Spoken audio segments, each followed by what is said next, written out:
ఆత్మీయ సమ్మేళనకు అధ్యక్షత వహిస్తున్న మిత్రులు రాహుల్, సైదులు, ఇతర విద్యార్థి బృందం అందరికీ పేరు పేరున జై భీమ్. రాహుల్ కండిషన్ పెట్టిండు ఖచ్చితంగా, నిజంగానే ఇప్పుడు అవసరం కూడా ఇది. నేను రెగ్యులర్గా మా మాందాల భాస్కర్ మాట్లాడుకుంటాం రెగ్యులర్గా 2 రోజులకో 3 రోజులకో ఖచ్చితంగా వస్తున్న మార్పుల గురించి ఆ అన్నతోటి నేను రెగ్యులర్గా మాట్లాడుతూ ఉంటాను. ఇంతకుముందు మధ్యలేటన్న చాలా విషయాలు మాట్లాడాడు, పాట ద్వారా చెప్పాడు.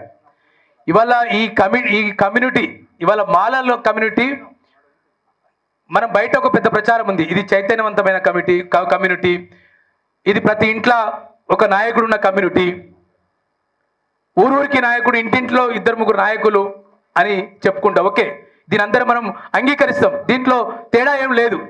కానీ నేను మా భాస్కర్ తోటి అదే చర్చిస్తాను. ఇవాళ తెలంగాణలో మాలలకు ఒక బలమైన నాయకుడు లేదు, ఒక బలమైన నాయకుడిగా గొంతుగా ఇవాళ భాస్కర్ లాంటి నాయకుడి కనుక మనం ముందుకు నడిపిస్తే మాలల ఆత్మగౌరవం నిలబడుతుంది తెలంగాణలో. లేకపోతే ఇవాళ మాలల ఆత్మగౌరవం నిలబడదు. ఇప్పుడు చాలా ఎక్కువ మంది నాయకులు కావాలంటారు, ఎక్కువ మంది నాయకులు లేరు. మీరు బయట చూడండి, ఎవరో ఒక జాతికి సింగిల్ నాయకత్వం ఉంటుంది. నిర్ణయాలు చాలా మంది చేస్తుండొచ్చు, కానీ ప్రొజెక్ట్ అయ్యేటప్పుడు తమ విధానాలు ప్రకటిస్తున్నప్పుడు ఒకే ఒక్క నాయకుడు ప్రకటిస్తారు. అట్లా మనం ఇవాళ మందాల లాంటి ఒక నాయకుడిని ప్రపోజ్ చేస్తూ ముందుకు నడిపించాల్సిన అవసరం. ఎందుకు నేను మందాల భాస్కర్ ఇవాళ ప్రపోజ్ చేస్తున్నంటే, ఈ తెలంగాణ రాష్ట్ర సాధన ఉద్యమంలో మందాల భాస్కర్ లాంటి, కుమారస్వామి లాంటి అన్న ఇవాళ విద్యార్థి జేఏసీ, తెలంగాణ విద్యార్థి జేఏసీ లేకపోతే ఇవాళ ఇక్కడ తెలంగాణ లేదు. ఇవాళ తర్వాత కేసీఆర్, బీసీఆర్ అందరూ కొట్టుకొని పోయారు, అది వేరు విషయం. ఒక కమిటెడ్ మాల లీడర్షిప్ ఉంది. తర్వాత తెలంగాణ వచ్చిన తర్వాత అంశా పేరుతో, రకరకాల పేరుతోటి ఇవాళ ఒక జేఏసీ పేరుతో ఒక ఉద్యమాన్ని నడిపిస్తున్న సందర్భం ఉంది. ఇవాళ ఈ నైరాశ్యం నుంచి, ఈ సంక్షోభం నుంచి మాలలము బయటకు రావాలంటే ఒక నిజాయితీ గల, ఒక కమిట్మెంట్ గల నాయకత్వంతో మాత్రమే సాధ్యమవుతుంది. 4-5 ఒక్కొక్క సంఘం పెట్టుకొని ఒక్కొక్క ముచ్చట చెప్పుకుంటే ఇది కుదరదు. ఇవాళ తెలంగాణకు ఒక బలమైన మాల సామాజిక వర్గ నాయకులు కావాలి. అది ఉస్మానియా యూనివర్సిటీ కేంద్రం, దానికి రావుల్లో, సైదులో ఆ భాస్కర్ లాంటి ఒక టైగర్, నేను టైగర్ అంట, ఆ టైగర్లను జర ముందుకు నడిపిస్తే మనం వెనుక నడుద్దామని ఇది ఒక విషయం. రెండో, ఇవాళ మాల కమ్యూనిటీకి చాలా సమస్యలు ఉన్నాయి. ఇంతకుముందు సునీల్ గారు చెప్పారు, బడ్జెట్ గురించి చెప్పారు. ఇవాళ బడ్జెట్ గత 2.5 సంవత్సరాలుగా తెలంగాణలో ఒక్క నయా పైసా దళితులు ఖర్చు కాలేదు. 2025-26 బడ్జెట్ లో 40,239 కోట్లు కేటాయిస్తే 16,000 కోట్లు విడుదల చేసి 6,000 కోట్లు మాత్రమే ఖర్చు చేసినట్టు వారి లెక్క చెప్తుంది. ఎవరి లెక్క చెప్పేటోడు? మన బిడ్డ, మన జాతి బిడ్డ, ఆర్థిక మంత్రి మన బిడ్డే, డిప్యూటీ సీఎం మన బిడ్డే. కానీ గత 2.5 సంవత్సరాలుగా కాంగ్రెస్ పరిపాలనలో ఒక్క రూపాయి కూడా దళితులకు రాలేదు. దానికోసం కూడా ఇవాళ ఈ మాల బిడ్డలుగా, మాలలుగా ఇవాళ మనం ఉద్యమించాల్సిన అవసరం ఉంది. ఇవాళ 6,000 కోట్లు ఎటువైతే తెలియదు, కానీ అంబేద్కర్ అభయస్థం తీసుకొస్తాను చెప్పిండు. అంబేద్కర్ అభయస్థం వాడు దళిత బంధు అన్నాడు, 10 లక్షలు అన్నాడు, 38,000 మందికి ఇచ్చాడు.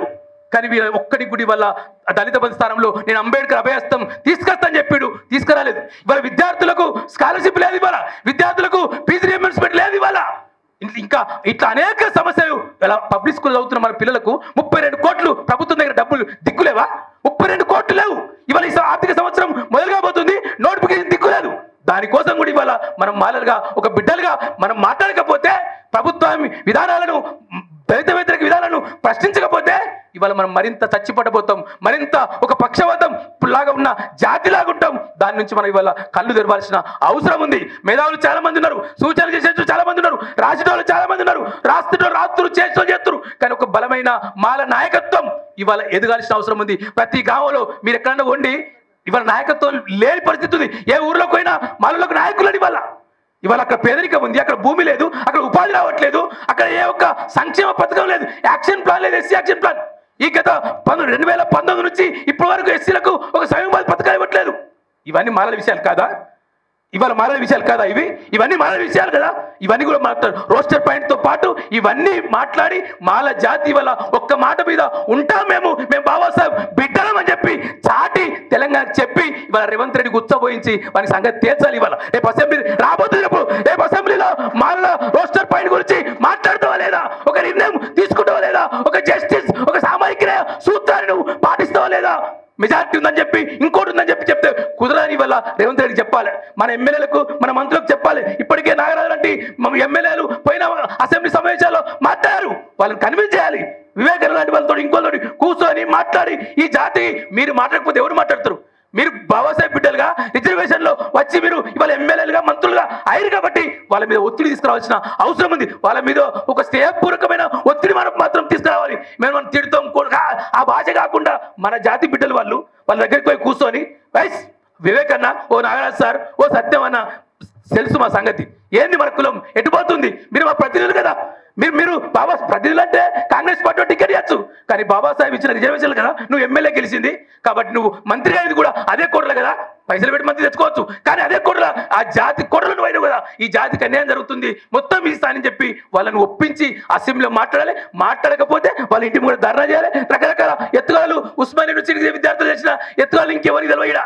ఈ తెలంగాణలో ఉస్మానియా జేఏసీ విద్యార్థి నాయకత్వానికి తెలిసిన ఉద్యమ ఎత్తుగాలు ఏ సందర్భంలో ఎట్టుండాలని తెలంగాణ ఉద్యమం మొత్తం పాదయాత్ర చేసిన బిడ్డలు నాగం కుమారస్వామి అన్న, మన భాస్కరు చేసి మొత్తము తెలంగాణతో చుట్టుముడితే తెలంగాణ వచ్చింది. తెలంగాణ ఎవరి చేత వచ్చింది? తెలంగాణ ఉద్యమానికి మాల నాయకత్వం ఇస్తే, తెలంగాణ ఉద్యమంలో క్రియాశీలక ఇస్తే ఇవాళ దొరల చేతుల్లో అధికారం ఉంది. ఆ అధికారానికి గుంజుకోవాలంటే ఉత్తమ మాటలతో నడవదు. మనకు పార్టీ లేదు, మనం ఏం లేదు, కానీ ఇవాళ జాతి, మనం మాల జాతిని ఐక్యం చేయాలి. ఆకలితో అత్యాచారాలు జరుగుతున్నాయి. ఇంతకుముందు మా వెంకటేశ్వర చెప్పిండు, మీరు అటు పోకున్నా సరే హైదరాబాద్ మాట్లాడవాడు. ఎస్, దాడులు జరిగితే ఆడికి పోదాం. మన కుమారస్వామి అన్న మొన్న కుమ్మెరలో దాడి జరిగితే అక్కడ ఒక మాలబిడ్డ ఉంది, మహేశ్వరుని ఒక మాలబిడ్డ తనులు తిన్నది రెడ్లతోటి. నేను భాస్కర్ చెప్పిన అన్నను పోయి అంటే మా రామచంద్రన్ పోయొచ్చింది అన్నాడు. కాదు, నువ్వు కూడా పో, రామచంద్రన్ పోతే పోని, నువ్వు కూడా పో అన్న. పోతే మాట్లాడుతారు. ఇప్పటికే కుమారస్వామి అన్న మాట్లాడుతున్నాడు, ఆ ఎస్సీ ఎస్టీ బీసీ జేఏసీలో మనందరం మాట్లాడితే మనపై అత్యాచారాలు ఆగుతాయని చెప్పినాము. అట్లా ఒక ఐక్యంగా తెలంగాణలో జరుగుతున్న దళితులకు, ముఖ్యంగా మాలలకు జరుగుతున్న అన్యాయం మీద మాలలను కమిటీలుగా సంఘటితం చేసి అటువైపుగా ఉద్యమానికి నాంది పలకాలే. దానికి ఉస్మానియా బిడ్డలుగా మీరే చేశారు, ఇంకెవరు చేయడు. బయట చాలా సంస్థలు ఉన్నాయి, సంఘాలు ఉన్నాయి. తెలంగాణ తెచ్చిన బిడ్డలుగా, ఒక అంబేద్కర్ భావాజలం కమిట్మెంట్ బిడ్డలుగా నేను రాహుల్కి చెప్తున్నా, సైదుకు చెప్తున్నా, కుమారాన్ని చెప్తున్నా, ఆ భాస్కర్ ఒక పెద్ద నాయకుడిగా ఎదుగుమని చెప్పండి, ప్రకటించమని చెప్పండి. ఆయన ఊరు తిప్పండి. ఇక కూర్చున్న దగ్గర పైసలు మొత్తం చెప్పినది మనక సునీల్ సార్ చెప్పింది కదా, తీయండి. మీ జేబులకి వెళ్ళి పైసలు తీసి ఓ రథయాత్ర చేస్తాడు, ఓ పాదయాత్ర చేస్తాడు. ఎందుకంటే అనుభవం ఉంది. ఆయనను ముందు నడిపిస్తే ఆయన వెనుక మనం నడుద్దాం. Thank you.